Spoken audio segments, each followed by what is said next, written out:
Good evening, everyone. Welcome to Tennis on Point. Today's guest is our amazing tennis head of department, Mr. Zenzo Ndlovu. Welcome, Mr. Ndlovu. Thank you, Mr. G. Right, and the purpose of our show today is just to give a basic insight on certain things about tennis. Right, so let's get into it. So, Mr. Ndlovu, could you please give us a brief history on the game, when it started, and in which country or countries it was founded? Thank you. Lawn tennis was invented in 1873 by an Englishman known as Major C. Wingfield. On the other hand, court tennis, also known as the royal tennis, originated in France. All right. Now, moving on, may you please name the 4 major Grand Slams, the countries or venues they are held at, and the type of court that each of the Grand Slams is played on. Okay, thank you again. I had prepared a presentation for you for that part. We have the Wimbledon, which is played in England. And this tournament or Grand Slam is played on a grass court. That's the surface that is played on. Secondly, we have the US Open, as it mentioned. This is played in the United States of America, and it's on hard surface. They call it all-weather court. And we have the Australian Open, as you can see, that's played in Australia. Again, this is on hard surface. And lastly, we have the French Open, also known as the Roland Garros. Differently, this is played on a clay court, which is actually slower compared to the other surfaces. I think I'll explain more when you invite me again for the second show, to show the difference of the ball bounces in different surfaces. Amazing. Thank you. Right, thank you, Mr. Ndlovu. Now, let's move on to the court itself. On a basic note, may you name the different lines found on the tennis court and what they represent? Okay. Looking here, I'm just going to show half part of the tennis court because the other side, it actually looks exactly the same. At the bottom side of the court, we have what is called the baseline. This demarcates the end of the tennis court at the back. Any ball that bounces beyond the line is considered as out. If the ball touches any part of the line, it's still in play and is considered in. On the baseline, we've got this little line which demarcates the center of the tennis court. And also, it helps to show the person who's serving or the opponent who's serving which side they're supposed to stand when they serve either on the hard court or on the juice court. Then we have the next line coming from the baseline, the next line which is called the service line. This marks the end of the 2 service boxes that we have on the court, which is the juice court and the hard court. So when you're serving, assuming the opposition is serving from that side, the ball is supposed to bounce inside the service box, which is marked by the service line at the end. And we have the center line, which also contributes in making that complete service box. And the singles line, which is used when you are playing singles as well. So it contributes in marking the service box and it demarcates the end of the court when you're playing singles. And then right at the top, we have the doubles line, which is called the outer tram. The 2 lines are called the tram lines. The outer line is called the outer tram or the doubles line. This marks the boundary or the end of the court when you're playing doubles.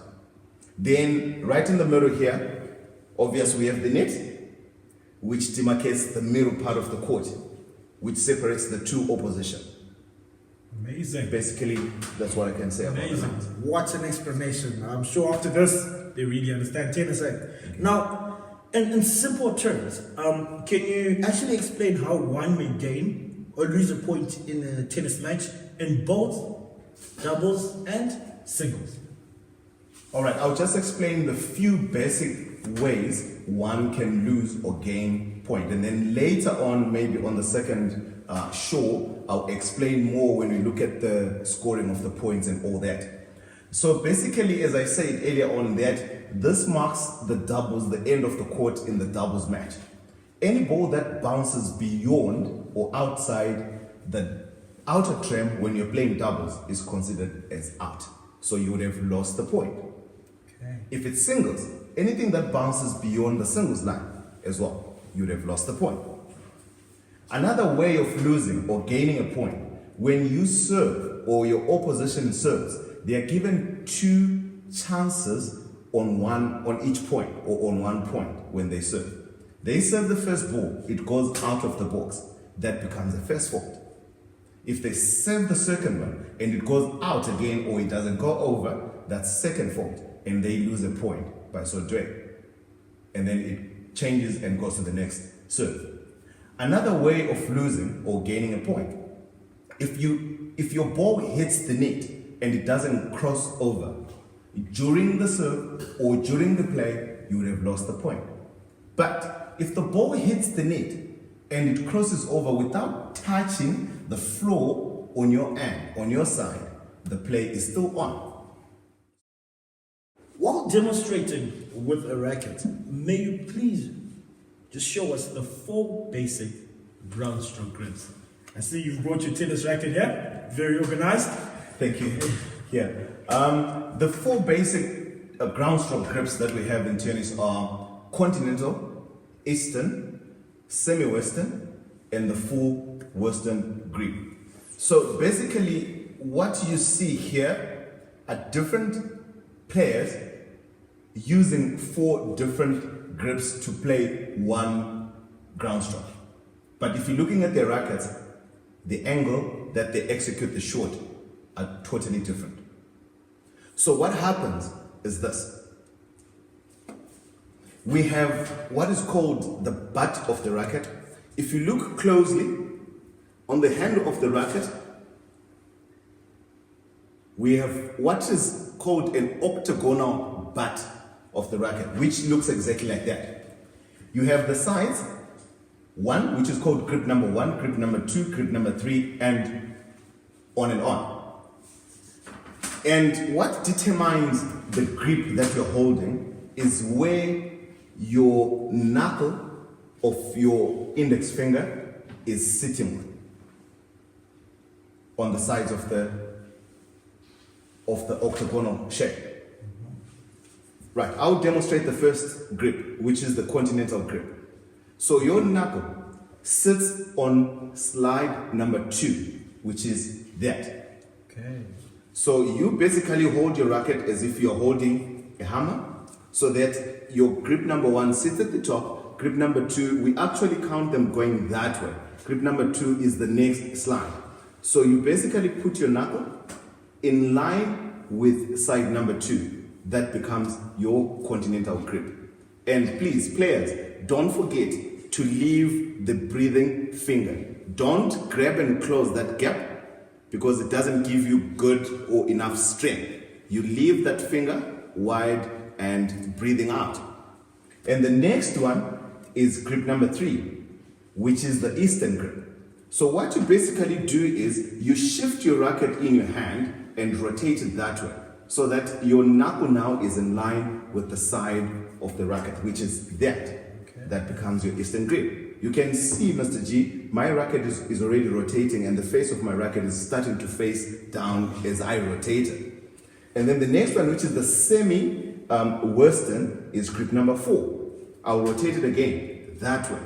That becomes my semi-Western. Now, if I'm holding my racket like that, you can see I'm sort of like straining my wrist. This will give you a bit of spin. Amazing. More than what you had on grip number 3 and grip number 2.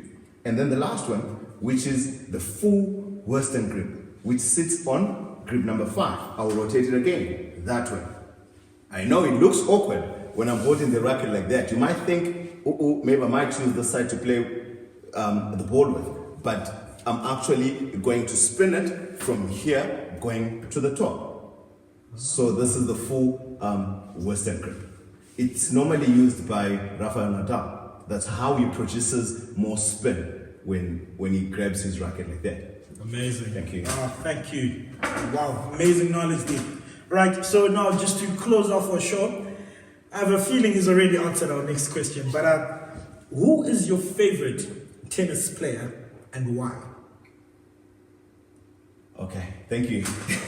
As you can see, yeah, that's Roger Federer. Roger Federer is my best tennis player. I have plenty of reasons why I prefer watching him and enjoy his game of tennis. I'll just share a few reasons that I've got with you.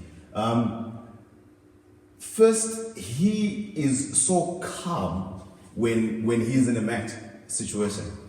He doesn't rush, he takes his time, and he enjoys playing more than winning.